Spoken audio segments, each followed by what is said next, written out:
Welcome to This Day in His Story, created by American Heritage Worldwide, a reminder that every day holds something new to learn. Did you know the Coast Guard is always ready to save lives at sea, stop smugglers, protect America's coastlines, and rush into danger during hurricanes? Learn that Coast Guard began on August 4th, 1790, when Alexander Hamilton persuaded Congress to build a fleet of 10 small patrol vessels to enforce trade laws and protect America's shores. Learn how the Coast Guard is the nation's only military branch within the Department of Homeland Security during peacetime that protects ports, enforces maritime laws, rescues people in danger, responds to oil spills, fights drug smuggling, and keeps America's waterways safe. Discover that the Coast Guard's motto, Semper Paratus, is Latin for always ready. So if you needed to rescue, let's say 33,000 people from a flooded major city and also secure about $8.7 billion in international trade. Oh, and intercept cartel submarines in the Pacific Ocean. You're talking about a pretty busy Tuesday. Right. You'd probably think you need to call, FEMA, the Department of Commerce, and the U.S. Navy. But what if one single agency was doing all three of those things at the exact same time, like every single day? Yeah, you're talking about an organizational structure that basically shouldn't exist anywhere else in the federal government. I mean, it totally defies the normal categories of how we divide up power and responsibility. Exactly. So today, we're doing a deep dive into the United States Coast Guard. We're timing this to honor National Coast Guard Day, which is August 4th. And we are looking at this fascinating stack of historical documents, operational stats, legislative acts. There's a lot of material. It really is. And just calling them a Coast Guard almost feels like a misnomer once you get into the sources. Because, well, when I picture the armed forces, I think of projecting power outward, you know, fighter jets overseas, troops on foreign soil. Sure, the traditional military footprint. Yeah. But the Coast Guard is this massive, highly active shield operating entirely right here in our backyard. Yeah. Which is just wild to think about. It really is. It is the ultimate hidden in plain sight military branch. And to truly grasp the scale of what they do, you have to look at the unprecedented legal and operational space they occupy. Right. Because they are a military service, but they're the only one housed within the Department of Homeland Security rather than the Department of Defense. Which already breaks the mold entirely. It does, but then you layer on the other authorities. So because they operate domestically and internationally, they are also a federal regulatory agency. Yeah. Governing commerce and safety. Okay, so military and regulatory. Yeah, and it gets better. They are a fully fledged federal law enforcement body, which means they can actually make arrests and board vessels. And on top of all that, they are an official member of the national intelligence community. Wait, really? Yes. You will literally not find another federal agency that is legally permitted to operate in all of those distinct spheres simultaneously. It's unique. It sounds like an administrative paradox. I mean, how do you even get to be a military force, a police force, a corporate regulator, and an intelligence agency all rolled into one? It's like putting the DMV, the FBI, and the Navy into a blender. That's a great way to put it, actually. But to answer that, the sources take us all the way back to the beginning. And I was surprised to learn it's not some grand military strategy that started this. It was basically just a desperate need to collect taxes. Always comes back to taxes, right? It really does. So we're looking at August 4, 1790. And the mastermind behind this is Alexander Hamilton. Right, who was serving as the very first Secretary of the Treasury at the time. And the context here is literal survival for the country. The newly minted United States was just drowning in Revolutionary War debt. And they didn't have an income tax back then. Exactly. The only real way for the federal government to generate any revenue was through tariffs, which are taxes on imported goods. But there was a huge problem. The new nation had a massive coastline and a deeply ingrained culture of smuggling. Right, because if you were a merchant in 1790, dodging British taxes was basically considered a patriotic duty just a few years prior. Oh, absolutely. They were used to it. And now Hamilton has to turn around and tell them, actually, guys, you have to pay our taxes now, which had to go over horribly. Oh, the transition was brutal. And Hamilton realized that passing tariff laws in Congress meant absolutely nothing if you didn't have physical boats in the water to intercept the cargo, before it could be smuggled ashore. So he goes to Congress and he asks for 10 cutters. which were these small, fast-sailing vessels, to essentially act as armed tax collectors on the water. And he actually lays out the entire philosophy for this in Federalist Number 12, which is in our sources. Yeah, a fascinating read. It really is. He argues that a few armed vessels, judiciously stationed at port entrances, could act as useful sentinels of the laws. But what really caught my eye in these historical documents is the managerial advice Hamilton gave to the first commanding officers of these boats. He was incredibly specific about how they should behave. So specific, it reads like a modern HR memo. He wrote that they must enforce the law, obviously, but they have to absolutely avoid anything that looks like, and I'm quoting here, haughtiness, rudeness, or insult. Right. He explicitly reminds them that their countrymen are free men who will not tolerate a domineering spirit. So I'm wondering, why was he so paranoid about his own captains coming off as rude? Well, because Hamilton knew he was sitting on a powder keg. I mean, think about the geopolitical reality of 1790. The ink on the Constitution was barely dry. The entire American Revolution was sparked by the aggressive, overbearing enforcement of taxes by a distant armed authority. Right, the British Navy. Exactly. So if Hamilton's new federal fleet started boarding local merchant ships and acting like tyrants, treating American citizens like colonial subjects. They could literally trigger a second revolution, like right then and there. They really could have. Hamilton understood that the survival of the federal government depended entirely on the legitimacy of this fleet. They had to assert federal authority and, most importantly, collect the money. But they had to do it with a very delicate touch. Right, it wasn't just about being polite, it was high-level statecraft. Exactly. And this specific directive really forged the DNA of the Coast Guard. From day one, they had this dual identity. They were strict enforcers of federal law, but inherently humble public servants. Which perfectly explains that balancing act in their official motto, Semper Paratus, always ready. And it's fitting that there's a statue of Hamilton standing today at the U.S. Coast Guard Academy in New London, Connecticut, honoring that legacy. It is a great tribute. But this origin story, 10 wooden boats chasing smugglers, it brings up a huge logistical question for me.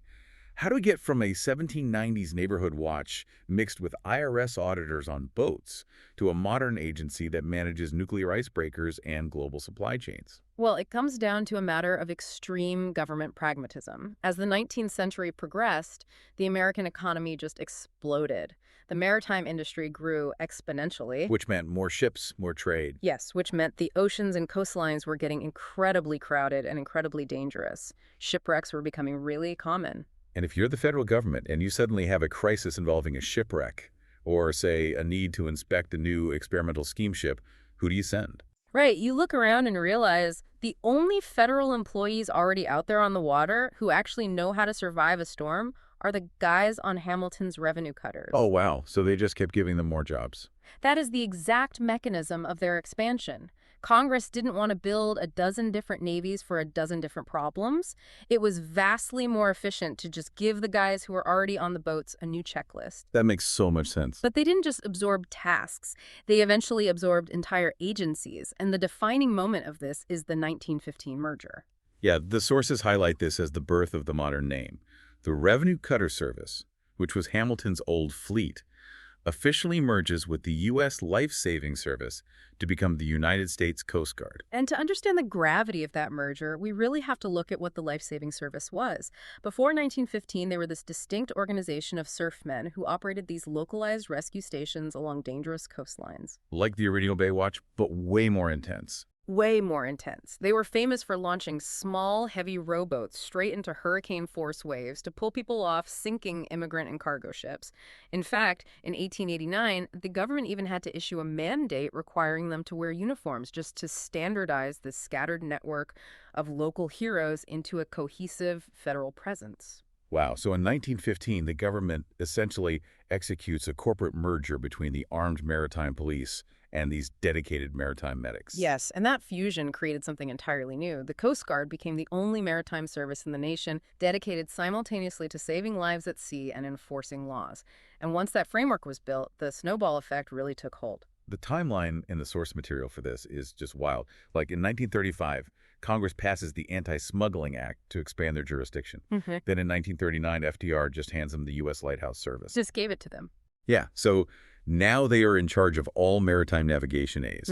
Fast forward to 1946, right after World War II, and Congress gives them the Bureau of Marine Inspection and Navigation. So now they're out there licensing merchant marines and inspecting the boilers on commercial ships. I still kind of want to push back on this organizational sprawl. Doesn't that just become a total nightmare to manage? Well, it's important to look at why a military branch took over something as seemingly mundane as inspecting civilian ship boilers. During World War II, a commercial ship exploding in a U.S. harbor because of a faulty boiler wasn't just a tragedy. It was a threat to the global supply chain and the war effort. Oh, I see. Yeah, maritime safety became inextricably linked to national security. Which I guess explains why they kept getting shuffled around the president's cabinet over the years. They started in the Treasury Department because of the taxes. Then in 1967, they moved to the Department of Transportation because of the commerce aspect. Right. And then finally, in 2003, after 9/11, they moved to Homeland Security. And as the sources note, during wartime, the president or Congress can just transfer them directly to the U.S. Navy, which has happened. Coast Guardsmen have fought in 17 different wars and conflicts. Yeah, I know earlier you mentioned this sounded like an administrative paradox or a blender, but when you look at the harsh reality of the ocean, the logic really holds up. How so? Because the ocean doesn't care about federal jurisdictions. If a tanker is leaking oil, smuggling contraband, and sinking all at the exact same time, you can't dispatch the EPA, the DEA, and the local fire department 50 miles offshore. That's a great point. They don't have the boats. They don't have the vessels, and they don't have the training to survive that environment. You need a single entity with the legal authority and the maritime expertise to handle all three crises simultaneously. That makes a ton of sense. Yeah. You need a Swiss Army knife because the ocean is actively trying to kill you while you're just trying to do your job. Exactly. And all of that historical consolidation, absorbing the lighthouses, the surfmen, the inspectors, that's what built this ultimate disaster response machine. Which brings us to the modern era, and specifically August 2005, Hurricane Katrina. Yes. Katrina is widely considered a defining operational moment for the modern Coast Guard. The storm exploded into a Category 5 cyclone and completely devastated the Gulf Coast. It wasn't just a weather event, it was a total collapse of regional infrastructure. The numbers in the sources for Katrina are staggering. Over 5,600 Coast Guard personnel deployed to the Gulf. They were pulling these units from every single district in the country. It was a massive mobilization. And the environment they were operating in wasn't the open ocean. We are talking about flooded urban centers. Toxic water filled with chemicals, raw sewage, submerged cars down power lines. And that environment requires an incredible amount of logistical adaptability. The Coast Guard took the lead on three massive fronts simultaneously. They were managing the marine pollution from ruined industrial sites, trying to piece back together the maritime commerce routes that were completely choked with debris, and obviously most visibly, executing urban search and rescue on a scale that is just hard to comprehend. To put a number on that scale, out of the estimated 60,000 people who needed to be rescued from rooftops and flooded attics, the Coast Guard saved more than 33,500 of them. More than half. Yes, they saved 24,135 lives individually and evacuated another 9,409 medical patients. How does a relatively small force even achieve that? Let's unpack the mechanics of that, because a huge factor is their decentralized command structure. In many military branches, waiting for orders from higher up is just standard protocol. Right, a strict chain of command. But the Coast Guard trains its junior officers and petty officers to make life and death decisions independently. So during Katrina, when communications grids went totally dark, Coast Guard helicopter pilots and small boat crews didn't just sit around waiting for Washington to tell them where to go. They just started launching. They were basically hot-wiring the bureaucracy to save lives. I mean, pilots were flying urban hoist operations, which, by the way, means lowering a rescue swimmer down to a slippery, pitched roof while dodging trees and power lines. Sometimes using axes to chop through roofs to pull trapped people out. Yeah, and they were doing this relentlessly day and night. And it's incredible that they achieved this with a workforce that is fundamentally tiny compared to, say, the Department of Defense. The modern stats really put that into perspective. Today, their total workforce is around 87,500 people. But when you break that down, it's only about 39,000 to 40,000 active-duty personnel.